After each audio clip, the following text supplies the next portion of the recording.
Hello বন্ধুরা, তোমরা সবাই কেমন আছো? আশা করি অনেক ভালো আছো। সো আমি অনেক ভালো আছি। আফরিন কিচেন এন্ড ফিল স্টোরিতে তোমাদের সকলকে স্বাগত জানাই বন্ধুরা।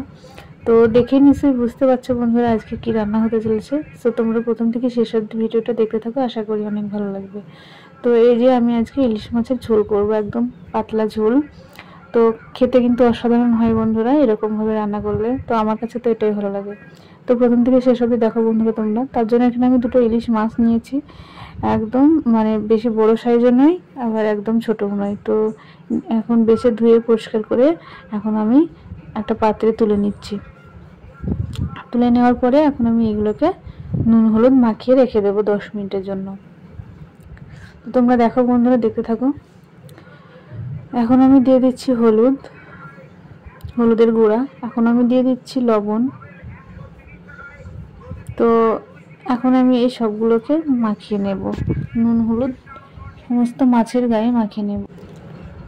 তো দেখতে পাচ্ছ বন্ধুরা, আমি কিন্তু খুব সুন্দর করে মাখিয়ে নিলাম। এখন আমি রেখে দেবো 10 মিনিটের জন্য। এদিকে আমি উনুনে কড়াই দিয়েছি, গরম হয়ে গেছে, এবং সরিষার তেল দিয়ে দিচ্ছি রান্নার জন্য পরিমাণ মতো। তো এখানে সরিষার তেলে রান্না করবেন বন্ধুরা, অসাধারণ লাগবে। তো আমি এখানে দিয়ে দিলাম কালো জিরা। তো কালো জিরা দিলে ফ্লেভারটা অন্যরকম হয়ে যায় বন্ধুরা, মানে স্বাদটাই চেঞ্জ হয়ে যায়। আমার কাছে অনেক ভালো লাগে কালো জিরা ঝোল পাতলা। তো এখন আমি দিয়ে দিলাম ঝাল কাঁচা লঙ্কা চেরা। তো তোমরা তোমাদের স্বাদ অনুযায়ী দেবে। এখন আমি দিয়ে দিলাম পেঁয়াজ কুচি, একটা গোটা পেঁয়াজ মিডিয়াম সাইজ, বেশি বড় নয়। তো এখানে পেঁয়াজ মানে পেঁয়াজ দিলে আমার কাছে ভালো লাগে। তো তোমরা পেঁয়াজটা স্কিপ করতে পারো বন্ধুরা, এই সময় শুধু লঙ্কা দিয়েও রান্না করতে পারো।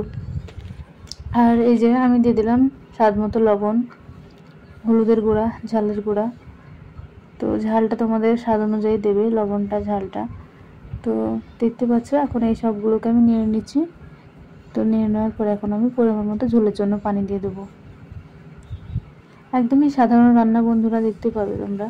আমি এখানে কোনো রকম মশলা ছাড়াই রান্না করব। এখন আমি এরপরে দিয়ে দেব হচ্ছে গিয়ে সরিষা আর কাঁচা লঙ্কা বাটা দিয়ে দেবো, একদম অল্প পরিমাণের। তো এটা দিলে আরও মানে স্বাদটা বেড়ে যাবে। তো এখানে ঝোলের জন্য মনে হলো আর একটু পানি লাগবে, তাই জন্য দিয়ে দিলাম। তো আমি সমস্ত মাছগুলোকে এখন ঝোলের উপরে ছেড়ে দেবো। তো এখন আমি কিন্তু মাছটাকে ফুটতে দেবো। তো ফুটে উঠলে তখন সরিষা বাটাটা দিয়ে দেবো। তো প্রথম থেকে শেষ অবধি তোমাদের দেখার জন্য ভিডিওটা অনেক অনেক ধন্যবাদ বন্ধুরা। তো প্রায় শেষের দিকে রান্না আমার।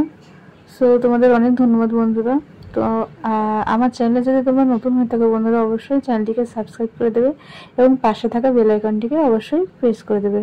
আর অল নোটিফিকেশনটি অন করতে কিন্তু ভুলো না বন্ধুরা। তো চলো, এই যে আমার ফুটে উঠেছে, এখন একবার আমি ঢেকে দেবো হালকা। তো 3 মিনিট মতো ঢেকে দেওয়ার পরে এখন আমি ঢাকনা খুলে এই যে আমি সরিষা বাটা আর হচ্ছে লঙ্কা পেস্ট একসঙ্গে আমি পেস্ট করেছিলাম, তো আমি সবটা দিয়ে দেব। তো সরিষা কিন্তু 2 চামচ মতো দিয়েছিলাম, টেবিল চামচের। আর কাঁচা লঙ্কা হচ্ছে একটা পাকা লঙ্কা, আর হচ্ছে দুটো বা 3টে মতো হচ্ছে কাঁচা লঙ্কা। তো সব মিলিয়ে 4টে, আর হচ্ছে 2 চামচ মতো সরিষা। তো এখন এই যে দেখতে পাচ্ছ বন্ধুরা, আমি কিছুক্ষণ রান্না করে দিলাম, ফুটিয়ে নিলাম। তো এখন শেষের দিকে রান্না প্রায়। তো দেখতে পাচ্ছ বন্ধুরা কতটা সুন্দর লাগছে, লোভনীয় লাগছে। তো এখন আমি কিন্তু 1 টেবিল চামচ মতো সরিষার তেল দিয়ে দেবো উপর দিয়ে কাঁচা। তো এটা দিলে কিন্তু অনেকটাই ভালো লাগে খেতে, ঝাঁঝালো হয় খেতে। তো দেখতে পাচ্ছ বন্ধুরা, আমি কিন্তু একদম সাধারণভাবে রান্না করলাম, কোনো রকম ঝামেলা ছাড়াই। তো তোমরা একদিন বাড়িতে ট্রাই করে দেখবে, আশা করছি ভালো লাগবে। তো দেখতেই পাচ্ছ বন্ধুরা কতটা সুন্দর লোভনীয় হয়েছে। এখন আমি কিন্তু ঢেলে নিব।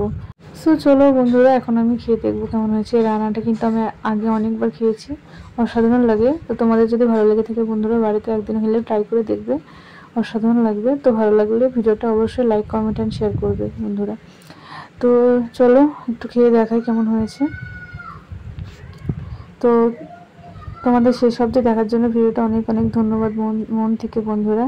তো এখন আমি খেয়ে দেখবো কেমন হয়েছে। চলো,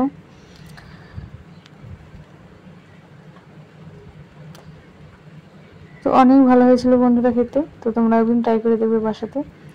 এখন চলো, আজকের জন্য এই পর্যন্তই। দেখা হচ্ছে নেক্সট ভিডিওটা। ততক্ষণ ভালো থেকে সুস্থ থেকো।